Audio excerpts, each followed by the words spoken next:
Astăzi pregătim împreună o friptură de miel la cuptor, exact cum îl pregătim acasă, simplu, dar cu mult gust. Am început cu carnea de miel. Am spălat-o bine, apoi am uns-o cu ulei.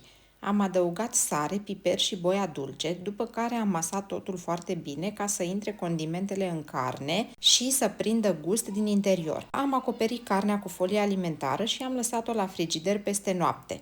A doua zi, când ne-am apucat de gătit, am crestat carnea bine pe alocuri și am adăugat usturoi direct în acele crestături ca să intre aroma în profunzime. Apoi am pus usturoi tăiat felii deasupra, ceapă, morcovi și ceapă verde, toate așezate peste carne pentru gust și dulceață naturală. Am turnat un pahar de vin și unul de apă, apoi am adăugat crenguțe de rozmarin pentru acel miros specific de cuptor și mâncare gătită lent. La final am acoperit totul bine cu folie de aluminiu și am trimis tava la cuptor, unde mielul se gătește încet în sosul lui până devine fraged și aromat. La final, scoatem mielul din cuptor și îl lăsăm câteva minute să se așeze și îl servim cu sosul lui bogat de vin și legume. Simplu, aromat și perfect pentru masă.